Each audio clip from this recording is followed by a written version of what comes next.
Assalamualaikum warahmatullahi wabarakatuh. Bismillahirrahmanirrahim. Alhamdulillah alladzi anzala al-Qur'an hudan wa rahmatan lil mu'minin.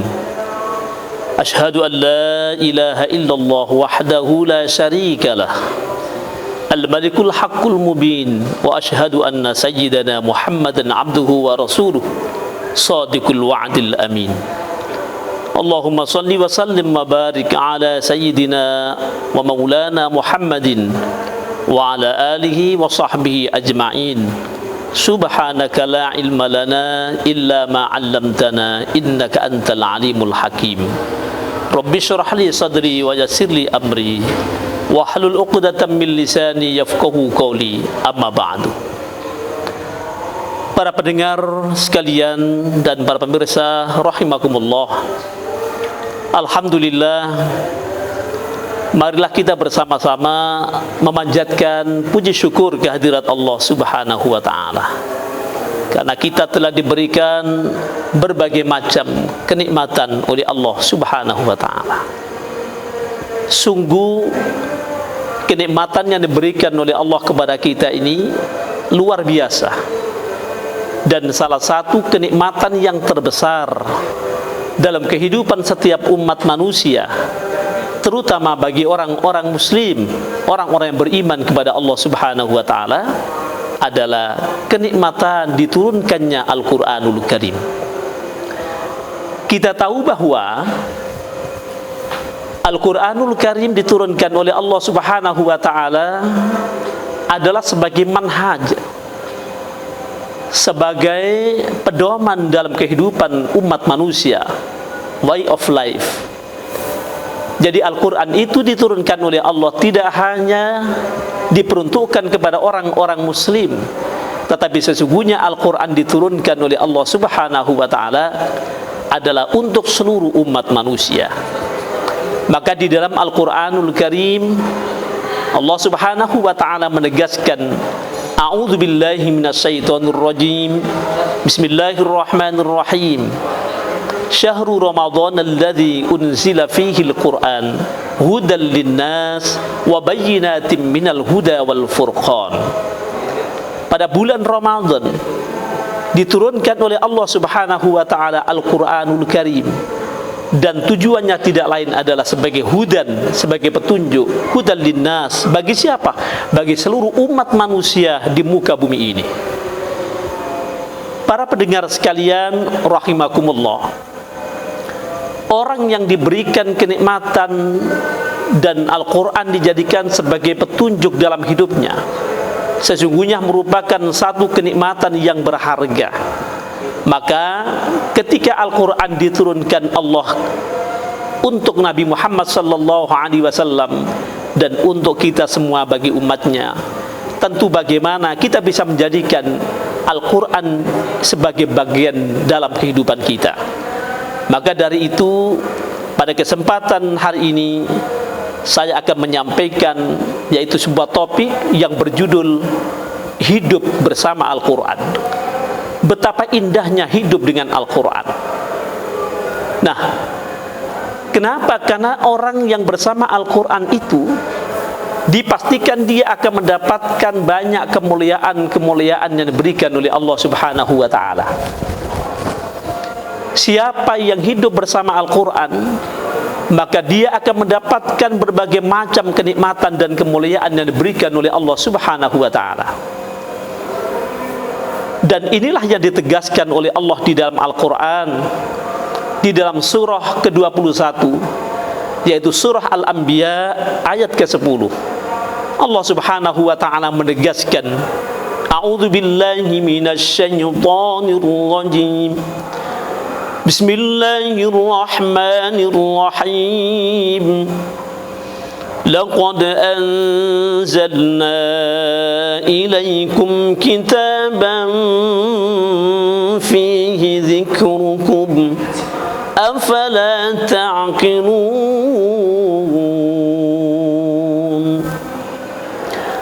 Allah menegaskan di dalam ayat yang ke-10 di surah 21 atau surah Al-Anbiya ini.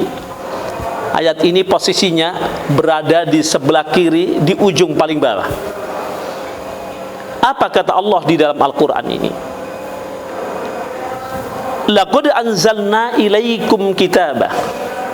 Sungguh kami turunkan kepadamu Muhammad kitaban, yaitu sebuah kitab, fihi dzikrukum, yang di dalamnya banyak diberikan satu kemuliaan-kemuliaan, menjadi penyebab adanya satu kenikmatan yang diberikan Allah Subhanahu wa taala. Afala ta'qilun?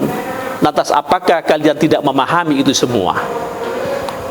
Dari sini maka para pendengar sekalian dan para pemirsa yang dimuliakan Allah Subhanahu wa taala, maka siapapun manusia yang menjadikan Al-Quran sebagai bagian dalam hidupnya, pasti Allah akan memberikan satu kenikmatan, satu kemuliaan yang tiada tara.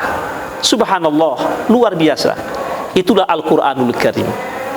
Tapi bagi orang yang jauh dengan Al-Quran, bagi orang yang tidak mau dekat dengan Al-Quran, tidak menjadikan Al-Quran itu ada sebagai bagian di dalam hidupnya, maka justru mereka inilah yang akan mendapatkan kesempitan dalam hidupnya.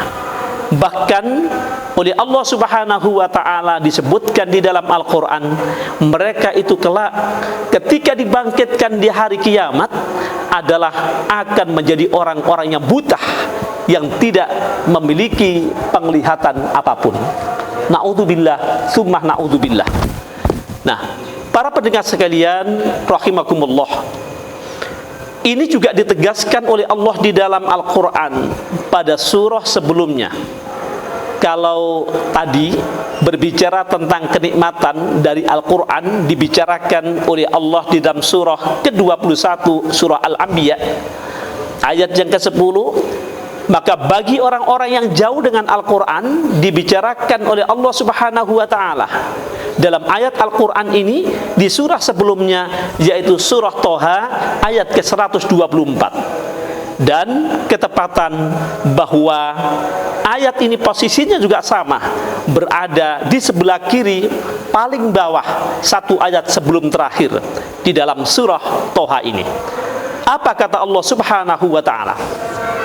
Allah menyebutkan di dalam surah itu, A'udzu billahi minasyaitonir rajim.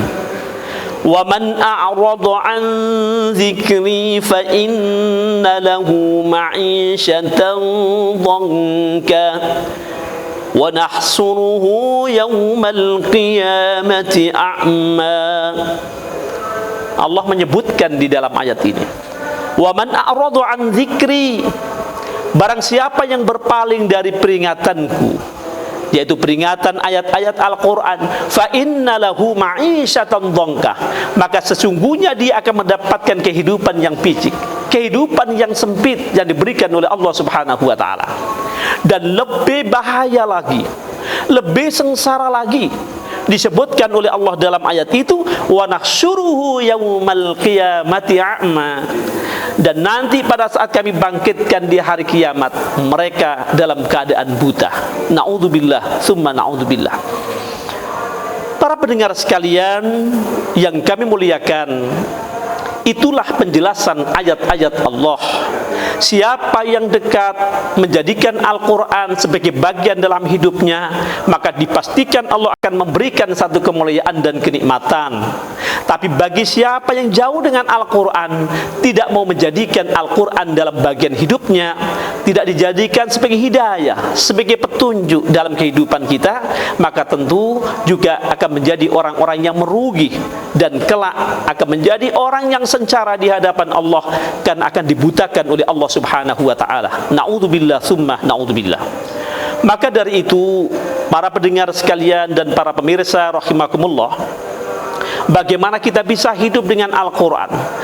Kalau kita hidup bersama Al-Quran, maka insya Allah Allah akan memberikan berbagai macam kenikmatan kepada kita.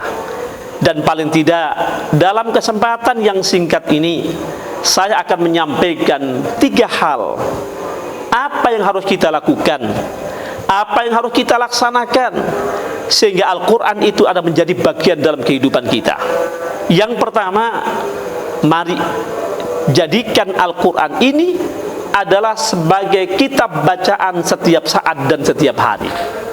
Subhanallah, bila Al-Quran ini kita jadikan sebagai kitab bacaan setiap saat, maka Allah Subhanahu wa ta'ala memastikan kepada orang yang membaca Al-Quran itu adalah akan diberikan pahala, diberikan ujroh, balasan oleh Allah Subhanahu wa ta'ala.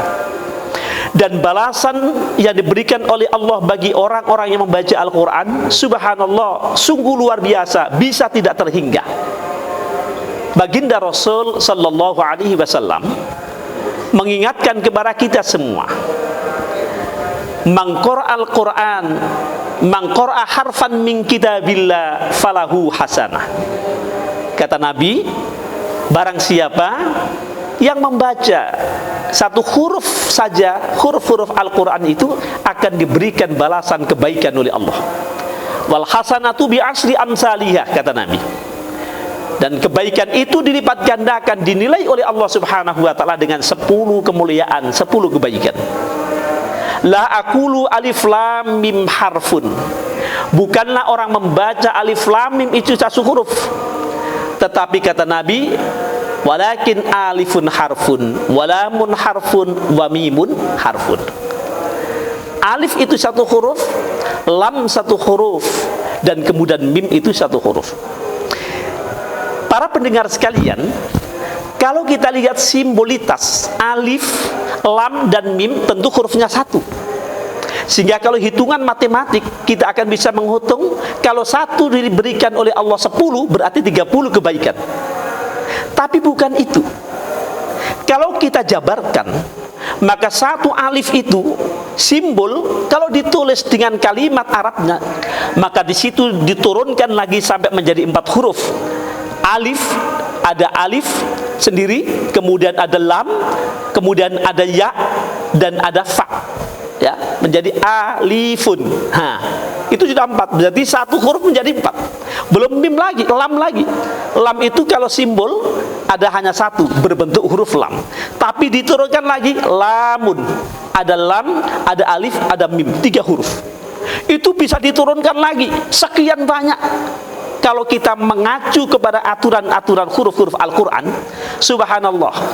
Oleh karena itu, sekalipun Nabi mengatakan, la aqulu alif lam mim harfun, walakin alifun harfun, walamun harfun, wa mimun harfun, itu memberikan semangat dan dorongan kepada kita bahwa membaca Al-Quran itu akan dilipat gandakan oleh Allah Subhanahu wa ta'ala. Dan ukuran matematik, maka kita bisa mendapatkan 30 kemuliaan yang diberikan Allah setiap membaca 3 huruf itu. Bagaimana kalau kita membaca huruf Al-Quran itu begitu banyak? Maka para jamaah sekalian dan para pendengar rahimakumullah, tentu ini adalah menjadi pelajaran bagi kita semua bahwa bagaimana Al-Quran ini ada bisa menjadi bagian dalam hidup kita. Maka mari kita senantiasa menjadikan Al-Quran sebagai bacaan dalam kehidupan kita. Dan insya Allah dengan demikian, maka Allah Subhanahu wa ta'ala akan memberikan kemuliaan kepada kita semua. Bahkan para pendengar sekalian rahimakumullah, bagi orang yang membaca Al-Quran, kata Nabi, orang yang baru belajar saja itu disebut wayata ta'u. Wayata ta'u, kata Nabi, berbata-bata. Dia masih belajar Al-Quran, itu masih mendapatkan lahu fisakun ajuran. Dia akan mendapatkan pahala 2 pahala dari Allah Subhanahu wa ta'ala. Maka para pendengar sekalian, jangan pernah ada kecemasan tidak bisa belajar Al-Quran. Sekalipun mungkin lidah kita sudah jedal, lidah kita tidak sefasih apa yang kita bayangkan, kita mungkin sudah umur, sudah usia, tetapi ada niat bagus untuk membaca dan belajar Al-Quran, maka insya Allah Allah masih akan memberikan yaitu pahala, yaitu sesuai yang disampaikan oleh baginda Rasulullah sallallahu alaihi wasallam. Tapi bagi orang yang mahir baca Al-Quran, apa kata Nabi? Fahuwa mahirun alladhi yaqra'ul Qur'an fahuwa mahirun ma'a safaratil kiramil bararah. Orang yang mahir Al-Quran itu adalah kelak akan bersama orang-orang yang dimuliakan, hamba Allah bersama malaikat yang dimuliakan oleh Allah Subhanahu wa ta'ala. Nah, karena itu mari hidup bersama Al-Quran ini, kita jadikan Al-Quran ini adalah sebagai bacaan setiap saat agar kita mendapatkan kenikmatan dan kemuliaan itu. Kemudian yang kedua, para pendengar sekalian rahimakumullah, yang kedua adalah jangan pernah bosan kita belajar dan mengajar Al-Quran. Subhanallah, Baginda Rasul memberikan satu kenikmatan dan informasi kepada dua tipologi ini.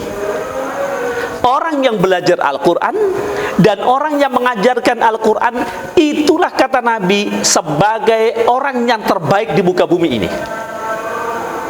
Jadi jangan sampai kemudian kita malu mengajar Al-Quran, malu belajar Al-Quran. Tetapi mari kita bersama-sama jangan pernah bosan dan malu kita belajar dan mengajarkan Al-Quran. Kata Nabi, khairukum man ta'allama al-Qur'ana wa 'allamahu. Sebaik-baik kalian adalah orang yang belajar Al-Quran dan orang yang mengajarkan Al-Quran. Masya Allah, nikmatnya. Maka para pendengar sekalian, banyak riwayat, banyak cerita orang-orang yang ditemukan dengan kecintaannya bersama Al-Quran, hidupnya dia tidak pernah merasa gelisah dan hidupnya tidak merasa tercukupi. Allah memberikan kecukupan karena apa? Karena ada kecintaan kepada Al-Quran. Karena itu para pendengar sekalian rahimakumullah, mari terus kita belajar Al-Quran. Sekalipun kita sudah dalam usia tua, terus belajar. Kalau mungkin kita masih belum membaca dengan bagus, kita tahsin. Karena pertama ada qiraah, orang yang membaca qari. Kemudian setelah itu tahsin. Dari kata hasana yuhasitu tahsinan, memperbaiki bacaan. Jangan pernah bosan kita belajar Al-Quran, sehingga kalau kita tidak belajar Al-Quran, maka bacaan kita pun juga tidak akan bisa menjadi baik. Baru kemudian setelah itu kita tilawatil Quran. Tilawah itu ada bisa dengan berlagu dan bisa mengkaji, memahami ayat-ayat Al-Quran. Setelah kita membaca Al-Quran, tilawatil Quran, memahami maknanya, kemudian kita praktekkan dan implementasi dalam kehidupan kita. Maka insya Allah dengan pola yang kedua ini yang diajarkan oleh Nabi, kita akan menjadi orang-orang yang terus mendapatkan kenikmatan dan kemuliaan itu. Karena Nabi sudah menjaminnya, khairukum man ta'allamal Qur'an wa 'allamahu. Nah, para pendengar sekalian rahimakumullah, kemudian yang terakhir, yang ketiga, jadikan rumahmu itu adalah menjadi bagian untuk senantiasa bertadarus dengan Al-Quran. Rumah kita jadikan untuk sebagai tempat bertadarus Al-Quran. Lingkungan kita jadikan sebagai bagian untuk senantiasa membaca Al-Quran. Mungkin bisa dengan keluarga kita, dengan anak-anak kita, dengan tetangga kita, dengan siapapun, untuk bisa membaca Al-Quran di tempat kita. Syukur di masyarakat kita ini, para pendengar sekalian, punya tradisi yasinan, punya tradisi hiziban, punya tradisi manakiban, punya tradisi apalagi rotiban, Masya Allah. Dan itu dilakukan masyarakat kita dari rumah ke rumah.